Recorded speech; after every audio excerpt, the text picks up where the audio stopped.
नमस्कार, जीत पॉइंटर में आप सभी का स्वागत है। कैसे हैं आप सभी लोग? ये घटना चक्र की पूर्व अवलोकन की सीरीज़ में हम पॉलिटी सब्जेक्ट को कवर कर रहे हैं। इसके प्रीवियस लेक्चर में हमने राष्ट्रपति चैप्टर शुरू किया है और उसके प्रीवियस ईयर्स के क्वेश्चन देखे। इसी क्रम में आगे बढ़ते हैं। चलिए शुरू करते हैं। प्रश्न संख्या 70। जब कोई विधेयक संसद के दोनों सदनों द्वारा पारित कर दिया गया है, तो निम्नलिखित में से किसको उस विधेयक पर अनुमति रोकने का अधिकार प्राप्त है? यहाँ पे बोला गया है कि कोई विधेयक जो है संसद के दोनों सदनों के द्वारा पारित कर दिया गया है, तो कौन से ऐसा पदधारी है जो उस विधेयक पे अनुमति रोक सकते हैं? एकमात्र है राष्ट्रपति जी। ठीक है, राष्ट्रपति जी की स्वीकृति के बिना कोई भी विधेयक अधिनियम नहीं बनता है, तो राष्ट्रपति की स्वीकृति होना अनिवार्य है, केवल धन विधेयक को छोड़कर। ये ध्यान रखेंगे। और धन विधेयक अगर लाना है तो भी पहले जानकारी किसको दी जाएगी? राष्ट्रपति जी को। आगे देखेंगे। प्रश्न संख्या 71।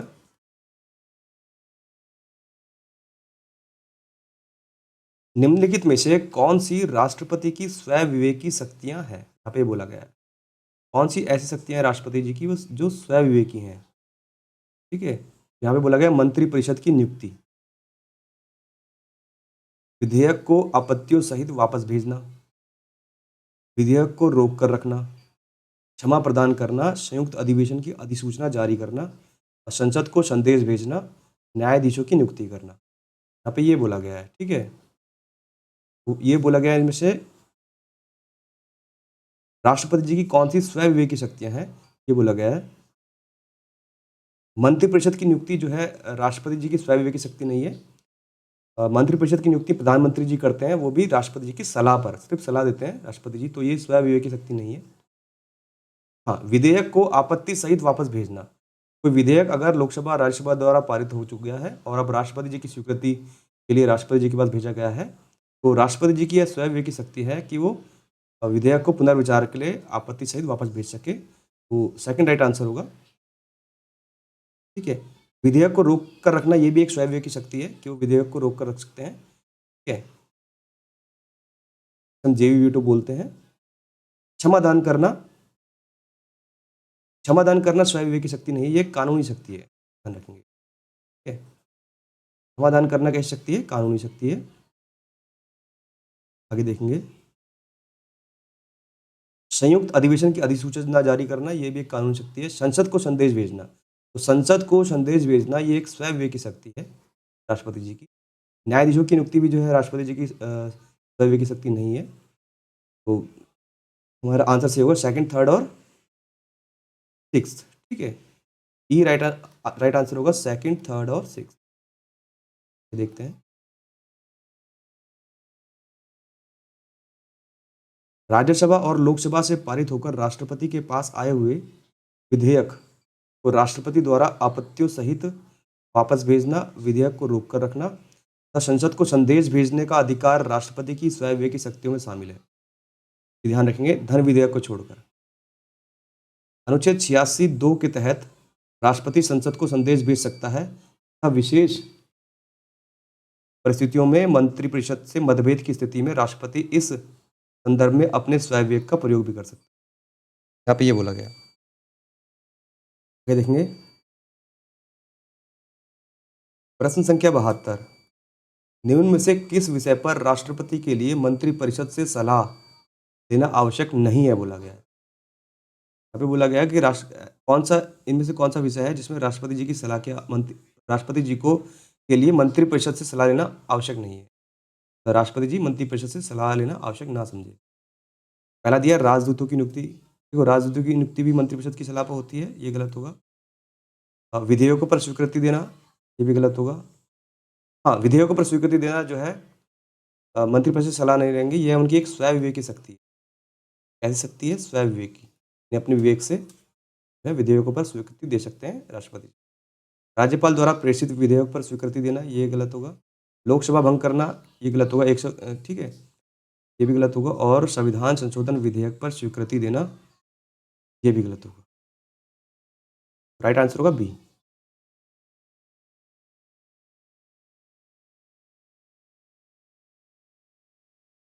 आगे देख लेते हैं।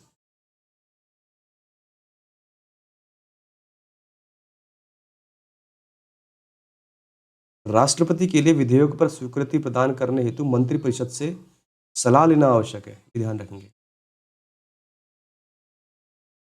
आवश्यक नहीं है, सॉरी, हाँ, नहीं है। तो अनुच्छेद 111 में वर्णित है, जब कोई साधारण विधेयक संसद के दोनों सदनों द्वारा पारित करने के पश्चात राष्ट्रपति जी के सम्मुख प्रस्तुत किया जाएगा।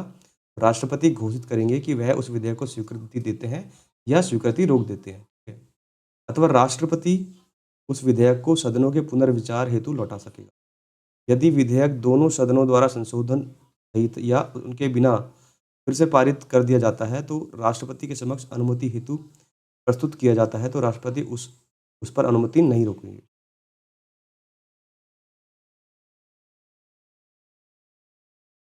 प्रश्न संख्या 73, संविधान के अनुसार इनमें से राष्ट्रपति की विधायी शक्ति कौन सी है? यहाँ पे बोला गया है कि संविधान के अनुसार राष्ट्रपति की विधायी शक्ति कौन सी है, ये बोला गया। तो संसद का सत्र आहूत करने की शक्ति जो है राष्ट्रपति जी की विधायी शक्ति नहीं है। संसद का सत्र भाषण करने की भी नहीं है। संसद की बैठक स्थगित करना भी नहीं है। आदेश जारी करना ये विधायी शक्ति है, जो कि 123 के तहत। तो अध्यादेश जारी करने की जो शक्ति है राष्ट्रपति जी की, वो विधायी शक्ति है।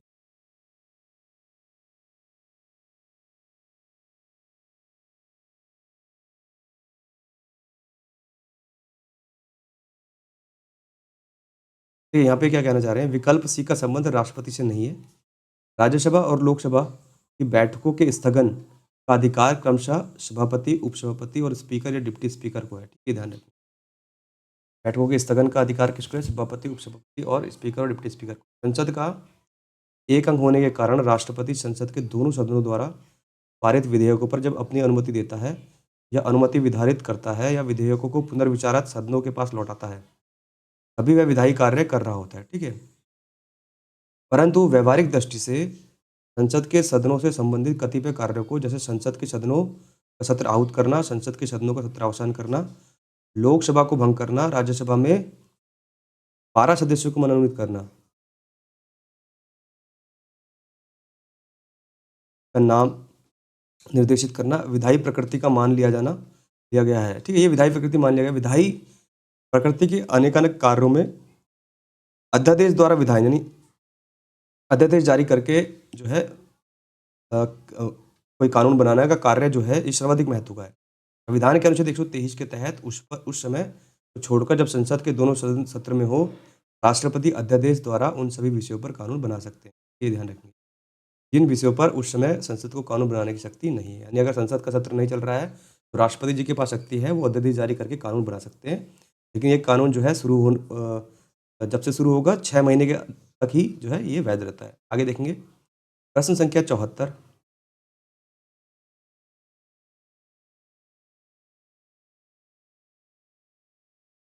बहुत लंबा क्वेश्चन है, देखेंगे इसको।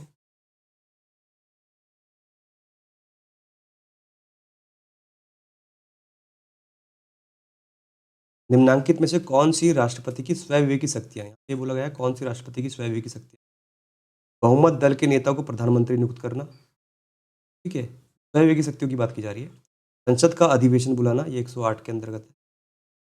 किसी विधेयक को आपत्तियों सहित संसद के पास वापस भेजना, मंत्री परिषद के सदस्यों की नियुक्ति करना, राज्यपाल द्वारा भेजे गए विधेयक पर स्वीकृति देना, किसी विधेयक को रोक कर रखना, किसी विषय से संबंधित जानकारी के लिए प्रधानमंत्री से कहना, किसी परामर्श पर मंत्रिपरिषद से पुनर्विचार हेतु कहना। तो यहाँ पे ये बोला गया है कि कौन कौन सी शक्तियाँ स्वयं विवेकी शक्तियाँ हैं। ऑप्शन भी दिए गए हैं हमारे, थर्ड, सिक्स और सेवन, थर्ड। ठीक है, ये हमने पहले ही पढ़ा है अभी। थर्ड, किसी विधेयक को आपत्तियों सहित संसद के पास भेजना, ये एक स्वयं विवेकी शक्ति है राष्ट्रपति। ठीक है, और किसी विधेयक को रोक कर रखना, ये भी कैसी है? एक स्वयं विवेकी शक्ति है। ठीक है, ध्यान रखेंगे। और किसी विषय से संबंधित जानकारी, ठीक है, किसी विधेयक को रोक कर रखना, किसी विषय से संबंधित जानकारी, देख लेंगे कौन कौन से ऑप्शन है इसमें भी। और चार चार लेने हैं। ठीक है, चार दिए गए हैं। सेकंड, ठीक है, कि किसी विषय से संबंधित जानकारी के लिए प्रधानमंत्री से कहना, ये भी एक स्वयं विवेकी शक्ति है। और किसी परामर्श पर मंत्रिपरिषद से पुनर्विचार हेतु कहना, ठीक है, ये भी एक स्वयं विवेकी शक्ति, ध्यान रखेंगे। तो थर्ड, सिक्स, सेवेंथ और एट्थ ये कैसी हैं? स्वयं विवेक की शक्ति हैं।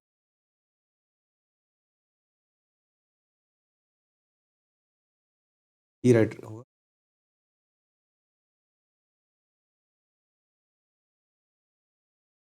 संविधान के अनुच्छेद 111 के अंतर्गत राष्ट्रपति को कतिपय निषेधाधिकार शक्तियाँ प्राप्त है, जिनका उपयोग वह मंत्रिपरिषद की सलाह से मुक्त होकर कर सकता है। किसी विधेयक को आपत्तियों सहित संसद में पुनर्विचार हेतु वापस भेजना, निलंबन निषेधाधिकार और किसी विधेयक को अघोषित रूप से रोक कर रखना, ये भी निषेधाधिकार राष्ट्रपति की स्वयं विवेक की शक्ति है। इसके अतिरिक्त अनुच्छेद 78 के तहत किसी विषय से संबंधित जानकारी के लिए प्रधानमंत्री से कहना और अनुच्छेद 74 वन के परंतु के अंतर्गत किसी परामर्श को मंत्रिपरिषद को पुनर्विचार के लिए वापस भेजना जैसे विषय पर भी राष्ट्रपति स्वयं विवेक का प्रयोग करते हैं। आगे लिखेंगे प्रश्न संख्या 75।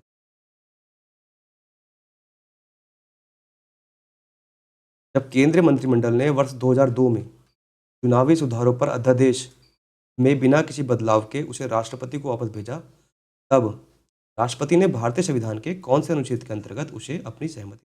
यहाँ पे बोला गया है जब केंद्रीय मंत्रिमंडल ने 2002 में चुनावी सुधारों पर एक अध्यादेश में बिना किसी बदलाव के उसे राष्ट्रपति के पास वापस भेजा, तब राष्ट्रपति ने भारतीय संविधान के कौन से अनुच्छेद के अंतर्गत उसे अपनी सहमति दी?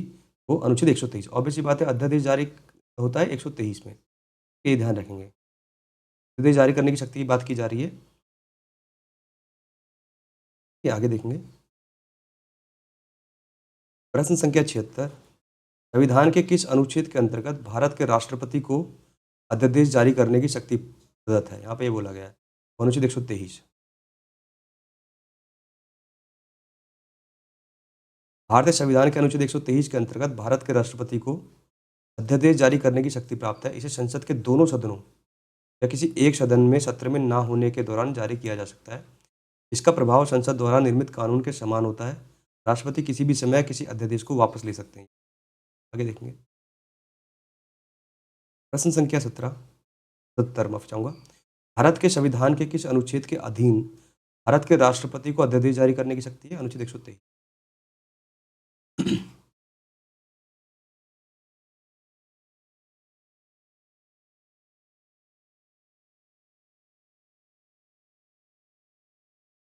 प्रश्न संख्या 78। राष्ट्रपति द्वारा जारी एक अध्यादेश संसद के सत्र शुरू होने के बाद कितने समय तक रखा जाना आवश्यक है?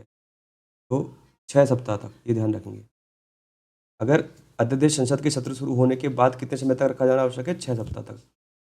तो 123(2) में कहा गया है राष्ट्रपति द्वारा जारी अध्यादेश को संसद के सत्र शुरू होने के बाद 6 सप्ताह के अंदर अनुमोदित होना चाहिए। ठीक है, यानी कि अगर संसद का सत्र नहीं चल रहा है और राष्ट्रपति जी ने अध्यादेश जारी किया है, तो संसद के सत्र शुरू होने के बाद 6 सप्ताह के अंदर जो है उसको रखा जाना आवश्यक है।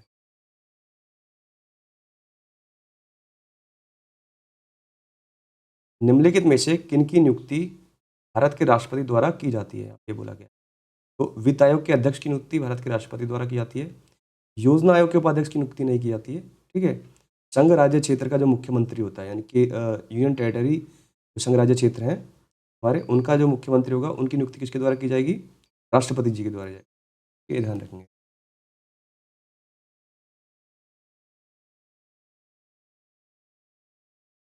अनुच्छेद 280(1) के अनुसार वित्त आयोग के अध्यक्ष की नियुक्ति कौन करते हैं? राष्ट्रपति जी द्वारा की जाती है वित्त आयोग के अध्यक्ष की नियुक्ति। और अनुच्छेद 239 के 5 के तहत संघ राज्य क्षेत्र के मुख्यमंत्री की नियुक्ति राष्ट्रपति करेगा। कौन करेगा? राष्ट्रपति। अन्य मंत्रियों की नियुक्ति राष्ट्रपति मुख्यमंत्री की सलाह पर करेगा। तब मंत्री राष्ट्रपति के प्रसाद पर्यंत पद धारण करेगा। योजना आयोग उपाध्यक्ष की नियुक्ति प्रधानमंत्री द्वारा की जाती है। योजना आयोग के उपाध्यक्ष की नियुक्ति कौन करते हैं?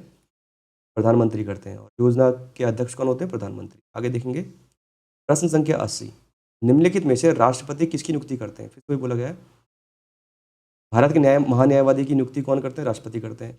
नियंत्रक एवं महालेखा परीक्षक की नियुक्ति कौन करते हैं? राष्ट्रपति करते हैं, कैग की। और एक राज्य के राज्यपाल की नियुक्ति भी कौन करते हैं? राष्ट्रपति। तो उपरोक्त तो सभी की नियुक्ति कौन करते हैं? राष्ट्रपति। ये ध्यान रखेंगे।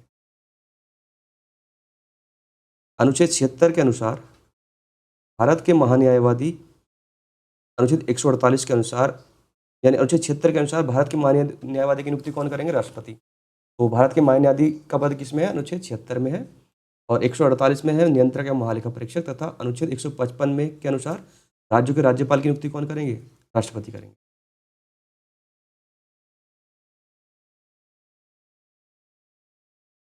आगे देखेंगे प्रश्न संख्या 81। निम्न में से भारत का राष्ट्रपति किसकी नियुक्ति नहीं करता है? यहाँ पे बोला गया है। भारत का राष्ट्रपति किसकी नियुक्ति नहीं करते हैं? उपराष्ट्रपति जी की नियुक्ति जो है राष्ट्रपति द्वारा नहीं की जाती है, ये राज्यसभा के द्वारा की जाती है। और प्रधानमंत्री जी की नियुक्ति राष्ट्रपति करते हैं, राज्यपाल की नियुक्ति राष्ट्रपति करते हैं, मुख्य निर्वाचन आयुक्त की नियुक्ति राष्ट्रपति करते हैं। तो ए राइट आंसर होगा। यहाँ पे पूछा है किसकी नियुक्ति नहीं करते हैं, तो उपराष्ट्रपति जी की नियुक्ति राष्ट्रपति द्वारा नहीं की जाती है।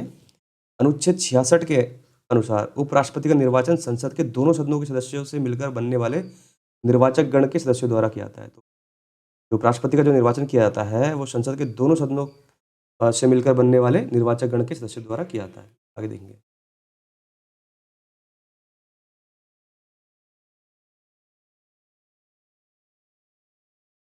प्रश्न संख्या 82। संविधान असाधारण परिस्थितियों में राष्ट्रपति को राज्यपाल के कृत्यों के निर्वहन हेतु उपबंध कर सकता है। यहाँ पे बोला गया है संविधान असाधारण परिस्थितियों में राष्ट्रपति को राज्यपाल के कृत्यों के निर्वहन हेतु उपबंध कर सकता है। कौन से आर्टिकल में बोला गया है कि राष्ट्रपति को जो है अ, राज्यपाल के कृत्यों के लिए निर्वहन होना पड़ता है, उपबंध करता है? अनुच्छेद 165, सॉरी अनुच्छेद 160 की बात की जा रही है। अनुच्छेद 160 में आगे देखेंगे संविधान के अनुच्छेद 160 के तहत राष्ट्रपति आकस्मिक या असाधारण परिस्थितियों में राज्यपाल के कृत्यों के निर्वहन हेतु उपबंध कर सकते हैं।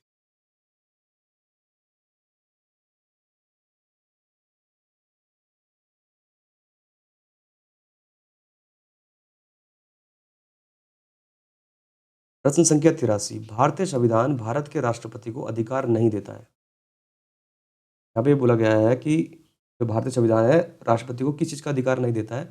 प्रधानमंत्री की नियुक्ति का अधिकार देता है, तो ये सही है, लेकिन प्रश्न के अनुसार पूछा है कौन सा नहीं देता? गलत। राज्य के मुख्यमंत्रियों की नियुक्ति का, ठीक है, राज्य के मुख्यमंत्री की नियुक्ति का जो है अधिकार राष्ट्रपति को नहीं है। बी हमारा राइट आंसर होगा। रक्षा बलों का सर्वोच्च कमांडर होने का अधिकार है, तो ये भी गलत है। देश के किसी भाग में आपातकालीन स्थिति लागू करने का भी अधिकार है 352 के तहत, ठीक है, तो ये भी गलत है।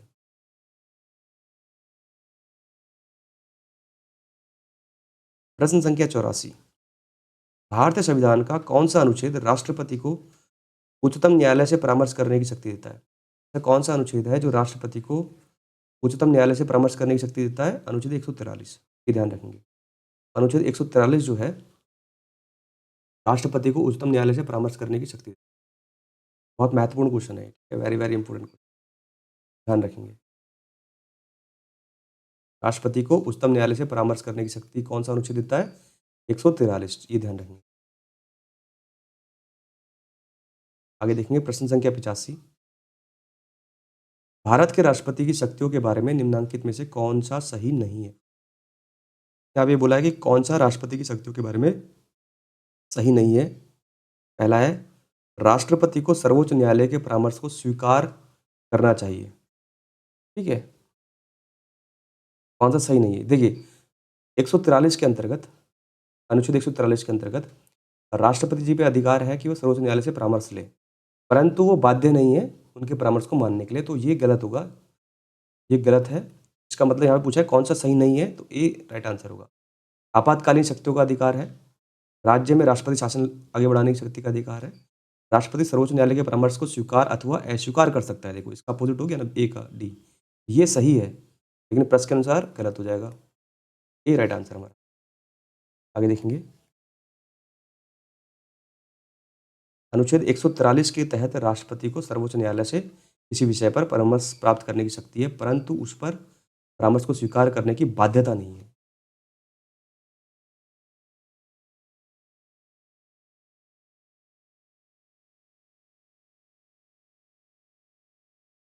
प्रश्न संख्या 86। संविधान के अनुसार निम्नांकित में से क्या शब्दांश भारत के राष्ट्रपति की शक्ति नहीं है? यहाँ पे बोला है, क्या बोला है? शक्ति नहीं है पूछा है। अध्यादेशों का प्रख्यापन ये शक्ति है, ये सही है, लेकिन प्रश्न के अनुसार गलत हो जाएगा। उच्चतम न्यायालय से परामर्श करने का भी है, शक्ति है 143 के अंतर्गत, ये भी गलत हो जाएगा। संसद के सदनों को संदेश भेजना, ये जो है इनकी एक स्वविवेकी शक्ति है। ये ध्यान रखेंगे। सी, संसद के सदनों को संदेश भेजना कैसी है? स्वविवेकी शक्ति है। ठीक है, यहाँ पे बोला है शब्दंशता भारत के राष्ट्रपति की शक्ति नहीं है। क्षमादान करने की शक्ति जो है उनके पास दी गई है। ठीक है, तो ये भी गलत होगा। ये राइट आंसर होगा।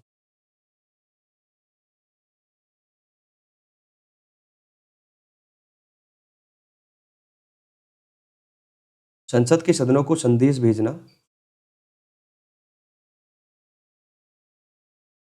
अनुच्छेद 86(2) के अंतर्गत राष्ट्रपति का अधिकार है, जबकि अनुच्छेद 72 क्षमादान की राष्ट्रपति की शक्ति है। वो सिर्फ अधिकार की है। ठीक है, संसद के सदनों को संदेश भेजना कैसा अधिकार है, लेकिन शक्ति नहीं है।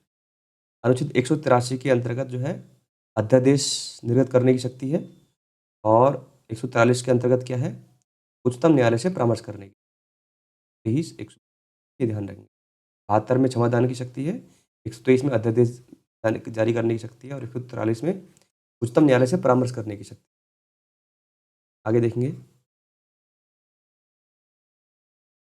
प्रश्न संख्या 87, भारत के राष्ट्रपति को यह अधिकार नहीं प्राप्त है कि वह कौन सा अधिकार नहीं प्राप्त है? क्षमादान करे, ये शक्ति है 72 के अंतर्गत। सर्वोच्च न्यायालय के न्यायाधीश को हटाने की शक्ति नहीं है। राइट हमारा भी हो जाएगा। आपातकाल की घोषणा करने की शक्ति है 352 के तहत। ठीक है, और अध्यादेश जारी करने की शक्ति है 123।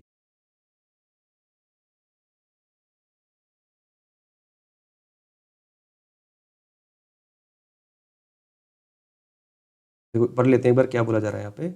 अनुच्छेद 124 के खंड 4 में के अनुसार सर्वोच्च न्यायालय के किसी न्यायाधीश को उसके पद से तब तक नहीं हटाया जा सकता जब तक साबित कदाचार या असमर्थता के आधार पर ऐसे हटाए जाने के देश संसद के प्रत्येक सदन द्वारा अपनी कुल सदस्य संख्या के बहुमत द्वारा उपस्थित और मत देने वाले सदस्यों के कम से कम 2/3 बहुमत द्वारा समर्थित समावेदन राष्ट्रपति के समक्ष उसी सत्र में रखे जाने पर राष्ट्रपति ने उसे हटाने का आदेश नहीं दिया है।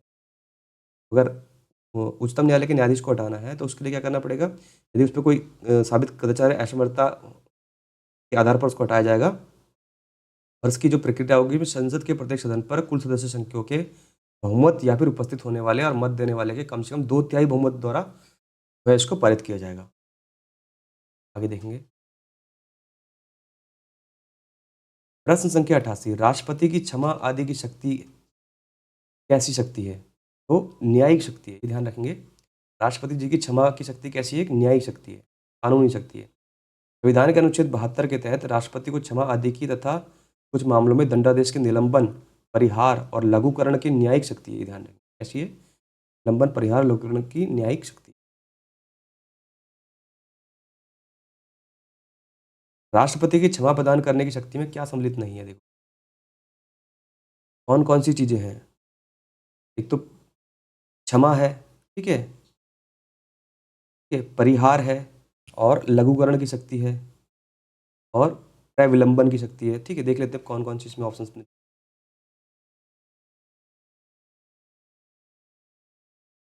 चौथी और कौन सी नहीं है पूछा शायद यहाँ। कौन सी नहीं है? हाँ देखिए यहाँ पूछा गया है कौन सी नहीं है। ठीक है, रोग और निरंतरता, ये दो शक्तियां नहीं है।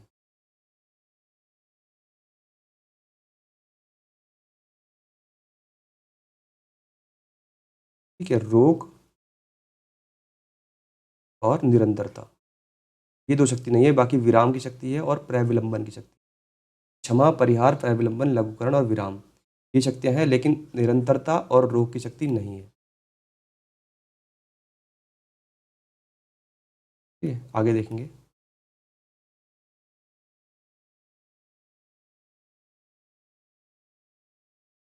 भारतीय संविधान के अनुच्छेद 72 के तहत राष्ट्रपति को किसी अपराध के लिए दोषी ठहराए गए किसी व्यक्ति के दंड को क्षमा, उसका प्रविलंबन, विराम या परिहार करने तथा दंडादेश के निलंबन, परिहार या लघुकरण की शक्ति प्राप्त है।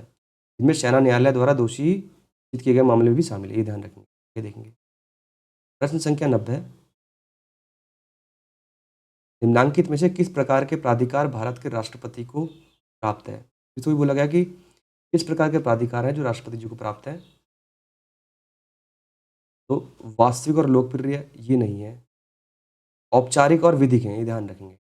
राष्ट्रपति जी को किस प्रकार के अधिकार प्राप्त हैं? औपचारिक और विधिक, ठीक है? और राजनीतिक और नाम मात्र हैं, ये ध्यान रखें, ये दोनों हो गए। संवैधानिक और नाम मात्र नहीं है, गलत हो गई 4 और 1, वास्तविक नहीं है और संवैधानिक नहीं है।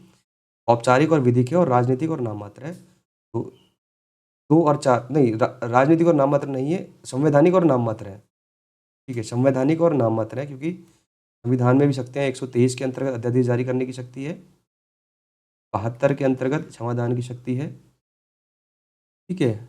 और इसी प्रकार से 143 के अंतर्गत परामर्श लेने की शक्ति है उच्चतम न्यायालय से। तो इस तरह की शक्ति है, ठीक है? तो संवैधानिक है और नाम मात्र है और औपचारिक और विधिक है। तो 4 सही होगा और 2 राइट आंसर होगा। 2 और 4 देख लेंगे यहाँ पे, डी, डी राइट आंसर होगा, ये ध्यान रखेंगे।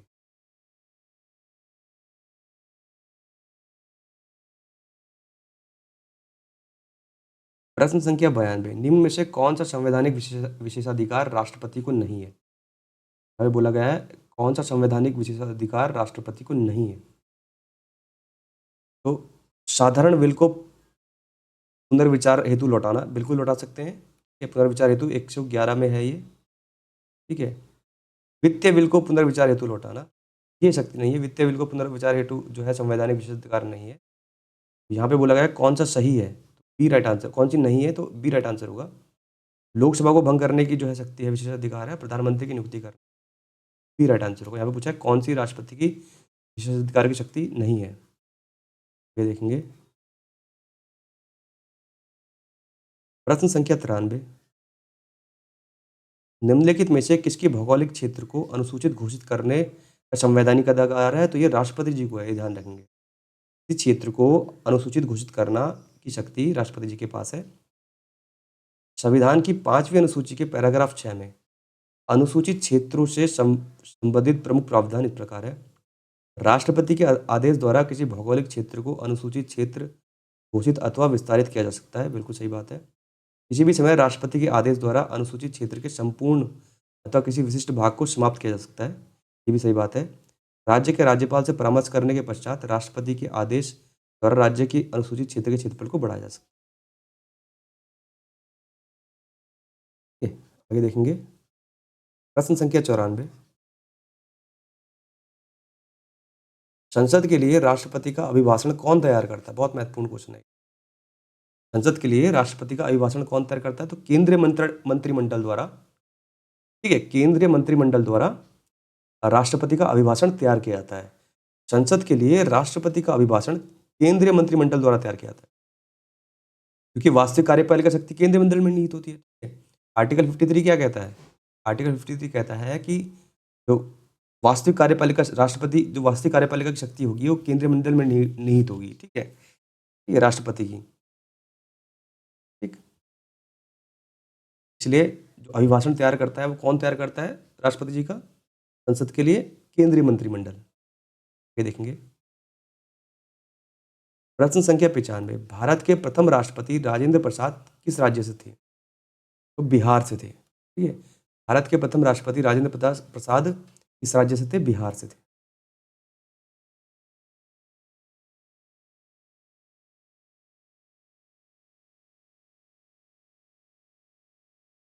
प्रश्न संख्या 96, स्वतंत्र भारत के प्रथम राष्ट्रपति कौन थे? कहाँ से थे, मतलब ये बोला गया है बिहार से। आगे देखेंगे।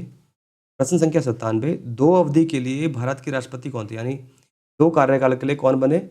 डॉक्टर राजेंद्र प्रसाद, यहाँ ध्यान रखेंगे, ठीक है? डॉक्टर राजेंद्र प्रसाद लगातार 3 अवधि तक, यानी 1950 से 1952, 1952 से 1957 और 1957 से 1962 तक भारत के राष्ट्रपति रहे थे, जिसमें से 26 जनवरी 1950 को वे संविधान सभा के अध्यक्ष होने के कारण भारत के राष्ट्रपति बने थे, ये ध्यान रखें।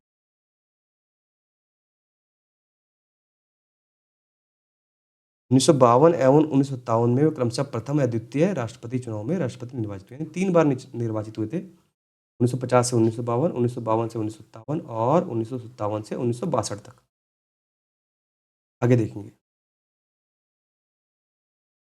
प्रश्न संख्या 98, भारत के चौथे राष्ट्रपति कौन थे? तो श्री वीवी गिरी भारत के चौथे राष्ट्रपति थे। भारत के व्यक्ति के अनुसार चौथे राष्ट्रपति श्री वीवी गिरी, तथापि कार्यकाल के अनुसार उनका क्रम डॉक्टर राजेंद्र प्रसाद 3 बार डॉक्टर एस राधाकृष्णन और डॉक्टर जाकिर हुसैन के बाद छठा था। ठीक है, चौथे राष्ट्रपति थे। कार्यकाल छठा था और चौथे राष्ट्रपति थे श्री वीवी गिरी। ये देखेंगे। प्रश्न संख्या 99, सर्वसम्मति से निर्वाचित भारत के राष्ट्रपति थे। यहाँ पे बोला गया है कि जो है सर्वसम्मति से, यानी जो निर्विरोध जो चुने गए राष्ट्रपति, उनकी बात की जा रही है। सर्वसम्मति से चुने जाने वाले राष्ट्रपति कौन थे? एन संजीव रेड्डी। सी राइट आंसर हुआ। एन संजीव रेड्डी सर्वसम्मति से निर्विरोध भारत के राष्ट्रपति चुने जाने वाले एकमात्र व्यक्ति हैं। उनके कार्यकाल की अवधि 1970 से 1982 थी। आगे देखेंगे प्रश्न संख्या 100, भारतीय राष्ट्रपति के सर्वसम्मति से चुने जाने का अभी तक एकमात्र उदाहरण कौन है? तो डॉक्टर राजेंद्र प्रसाद नहीं है, डॉक्टर राधाकृष्णन नहीं है, कौन है? नीलम संजीव रेड्डी।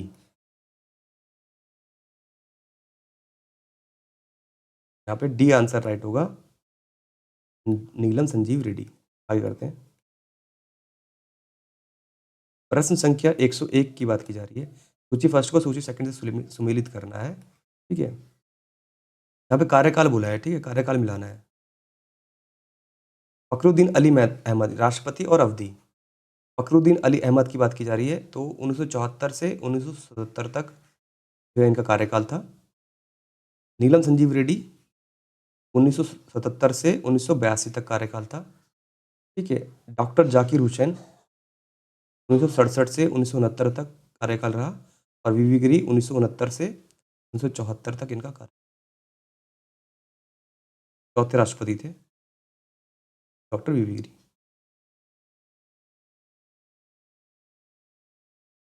यहाँ पे बोला गया है, मैच कर लेते हैं। 2, 3, 4 और 1। 3, 2, 1, 4, 2, 3, 2, 3, 4, 1 सी राइट आंसर होगा। आगे देखते हैं। प्रश्न संख्या 102, निम्न में से कौन राष्ट्रपति होने से पूर्व भारत के उपराष्ट्रपति पद पर आसीन नहीं रहे हैं? ये ध्यान रखेंगे, बहुत महत्वपूर्ण क्वेश्चन है। ठीक है, कंफ्यूजिंग भी है और महत्वपूर्ण भी है। यहाँ पे ये बोला गया है कौन से ऐसे राष्ट्रपति थे जो उससे पहले उपराष्ट्रपति पद पर आसीन नहीं थे। तो डॉक्टर एस राधाकृष्णन जो है पहले उपराष्ट्रपति थे, ये तो गलत हो जाएगा। डॉक्टर जाकिर हुसैन भी उपराष्ट्रपति रहे हैं, ये गलत हुआ। नीलम संजीव रेड्डी जो है कभी उपराष्ट्रपति के पद पर नहीं थे। ठीक है, और निर्विरोध चुने जाने वाले राष्ट्रपति बने, तो सी राइट आंसर होगा। आर वेंकटरमन भी पहले उपराष्ट्रपति रह चुके थे। ठीक है, तो सी नीलम संजीव रेड्डी जी कभी उपराष्ट्रपति के पद पर नहीं रहे। आगे देखेंगे। प्रश्न संख्या 103, निम्नलिखित में से कौन से भारतीय राष्ट्रपति लोकसभा अध्यक्ष भी रहे हैं? ठीक है, तो लोकसभा अध्यक्ष भी रहे हैं कौन? नीलम संजीव रेड्डी, ये ध्यान रखेंगे। ठीक है, राष्ट्रपति रहने से पहले लोकसभा अध्यक्ष कौन रहे? नीलम संजीव रेड्डी। और निर्विरोध चुने जाने वाले भी राष्ट्रपति कौन रहे? नीलम संजीव रेड्डी। ठीक है, तो आज के लिए ये लेक्चर यहीं पे रखते हैं। कि नेक्स्ट वीडियो में या नेक्स्ट लेक्चर में जो आगे प्रीवियस ईयर्स के क्वेश्चन है वो करेंगे। धन्यवाद।